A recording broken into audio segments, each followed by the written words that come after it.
penggunaan internet yang sehat terhadap anak-anak, tidak menyakitkan, itu hanya lelucon, tidak termasuk bullying. Kenapa sih Bu bullying itu terus terjadi sampai sekarang gitu? Dipanggil kedua belah pihak supaya tidak timbul bullying yang ada di sekolah. Jika melihat, mendengar atau mengetahui adanya kekerasan atau bullying,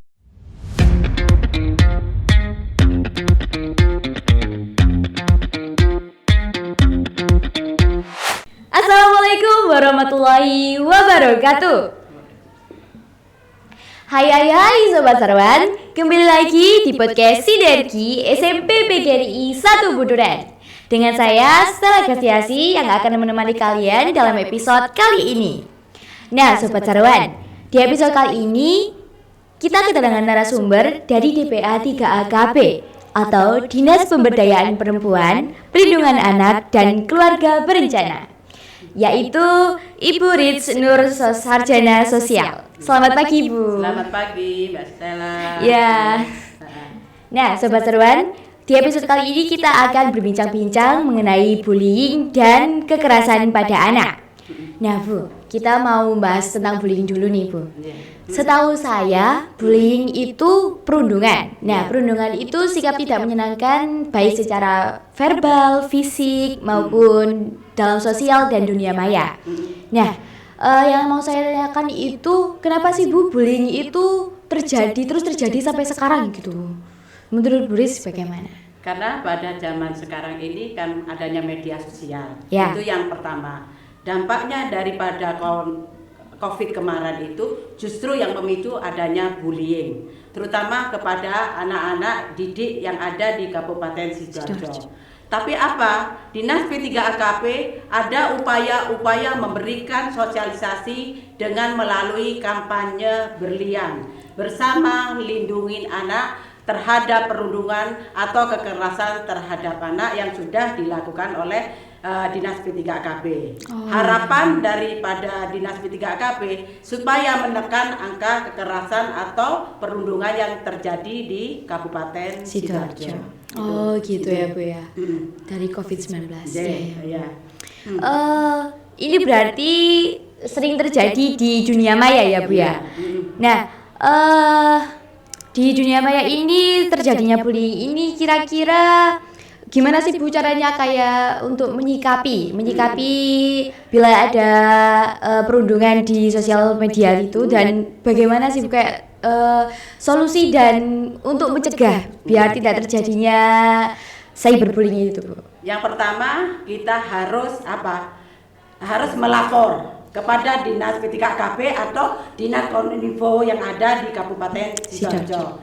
Karena pada saat kegiatan kami sudah bekerja sama dengan Dinas Kominfo untuk memberikan penggunaan internet yang sehat terhadap anak-anak. Bagaimana kita akan berkampanye ke semua pihak, baik itu di pendidikan, baik di pondok pesantren dan kepada masyarakat supaya tidak timbul adanya media sosial yang istilahnya sekarang banyak olok-olokan atau yang tidak menyenangkan terhadap seseorang, itu yang menimbulkan adanya bullying sekarang yang ada di Kabupaten Sidoarjo. Oh iya. Kalau mau melapor itu di mana ya Bu ya?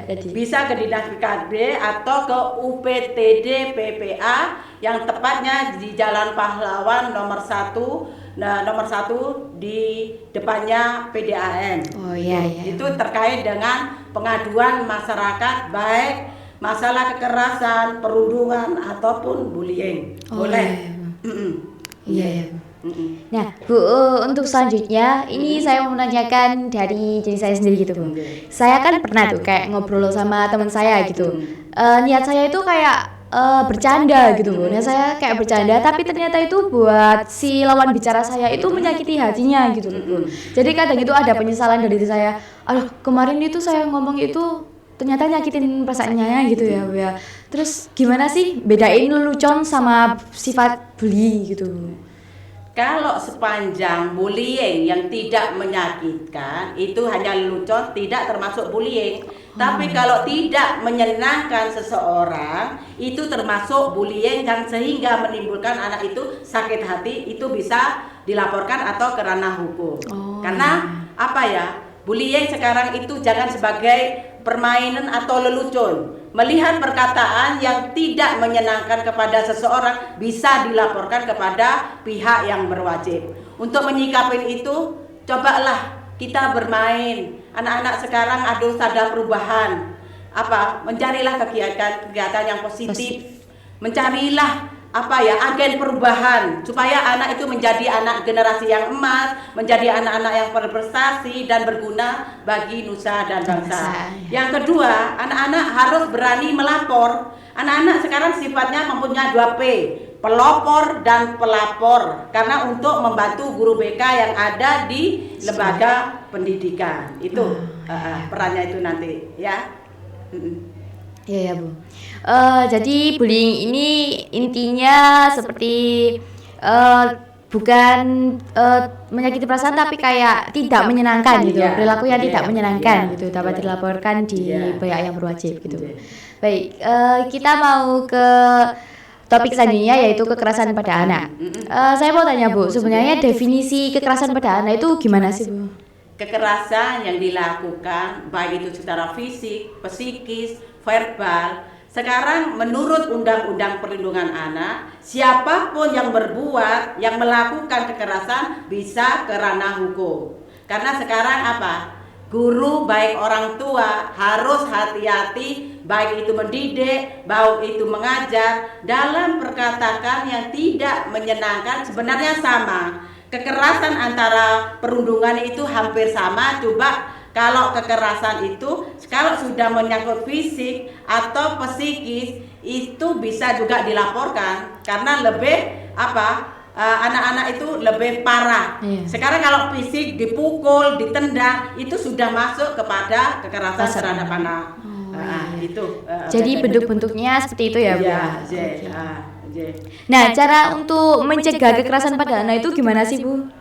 Kita harus bersikap Tadi sebagai anak ada 4 prinsip yang harus kita ketahui. Yang pertama, kita harus paham bagaimana pola asuh yang ada di lingkungan keluarga dulu. Yang kedua, dari sekolah. Sekolah itu kita mengajarin Sebagai guru, kita harus melindungi anak-anak, anak-anak itu meliputi dari kekerasan harus kita lindungi.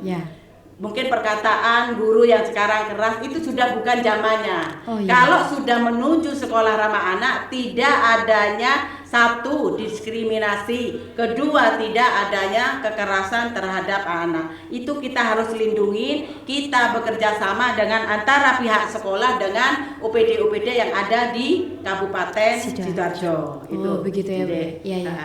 Terus solusi kalau udah terjadi seperti itu gimana, Bu? Maksudnya sikap kita supaya untuk menghadapi kekerasan anak itu gimana, Bu? Sikap kita harus Anak punya empati. Kita melakukan, tentunya ada penyesalan. Nah, penyesalan itu yang traumanya berat. Jenengan kalau tidak bisa sekolah, bisalah kerjasama dengan DP3AKB. Karena DP3AKB itu punya secara rehabilitasinya punya psikologi. Kalau di sekolah kan belum ada, hanya guru BK. Tapi guru BK bisa konsultasi kepada DP3AKB karena DP3AKB punya tenaga konselor yang itu psikologi. Itu nanti secara rehabnya di situ. Iya, Bu. Berarti kesimpulannya kayak kalau sudah ini nih, Bu. Saya ada pertanyaan lagi. Saya kembali ke bullying dulu tadi. Tadi itu di bullying itu kan sikap kita bisa melapor gitu kalau sudah mendapatkan gitu. Nah, gini, kalau semisal saya melihat teman saya yang sedang dibully gitu, Bu. Saya kira-kira kayak kalau mau ikut campur ke masalah itu, jadi nanti itu si pembuli itu kan pasti biasanya kayak apa sih kok ikut-ikut gitu kan, Bu. Nah, itu kira-kira sikap saya itu gimana, Bu, buat kayak nolongin korban bully itu tadi. Di sekolah kan sudah ada guru BK. Nah, guru BK bisa itu nanti adanya mediasi. dipanggil kedua belah pihak supaya tidak timbul bullying yang ada di sekolah. Mungkin ada peraturan atau kebijakan yang diberikan oleh sekolah kepada anak-anak yang melakukan bullying. Contohnya apa? Kalau anak berbuat seperti itu, akibatnya apa? Dampaknya apa? Terangkan biar apa? Anak itu paham. Kalau sudah melakukan bullying, otomatisnya apa? Dampaknya ini loh nak. Nanti seperti ini, biar mereka paham. Jadi sekolah membuat ada kebijakan atau regulasi yang supaya anak-anak ada hukum jerahnya di situ. Kalau sikapnya kamu mungkin rasa empati bisa menolong. Kalau kita berbuat bullying itu tidak baik ya bagi kita, karena bullying itu biasanya tidak sendiri, berkelompok, tidak berani. Melakukan sendiri itu tidak berani. Contohnya apa? Sekarang yang dilakukan di sekolah itu banyak. Contohnya apa? Ngolok-ngolok orang tua. Orang tua itu tidak ikut-ikut, tapi apa? Pembawaan itu mulai dulu. Bu. Zamannya Bu Rit itu belum adanya Undang-Undang Perlindungan Anak. Tetapi terbitnya Undang-Undang Perlindungan Anak nomor 35 tahun 2014, anak-anak bisa melaporkan kepada siapapun yang rasa tidak nyaman. Itu perbedaannya seperti itu. Ya itu teman-teman Sobat Sarwan. Jadi kalau orang tuanya diolok-olok, ya itu tadi aja ya. Dampaknya seperti itu. Dampaknya seperti itu teman-teman. Oke, baik-baik Bu. Oke Bu. Sampai di sini saja dulu ya Bu ya untuk perbincangan kita kali ini. Terima kasih ya Bu ya sudah. Pesan Mbak Sela. Ya. Harapan dari Dinas P3KB ini pesan, jika melihat, mendengar atau mengetahui adanya kekerasan atau bullying, segeralah melapor kepada pertama Dinas P3KB, UPTD atau lembaga pendidikan yang ada di Kabupaten Sidoarjo. Nah, itu Sobat Sarwan. Pesannya didengerin ya.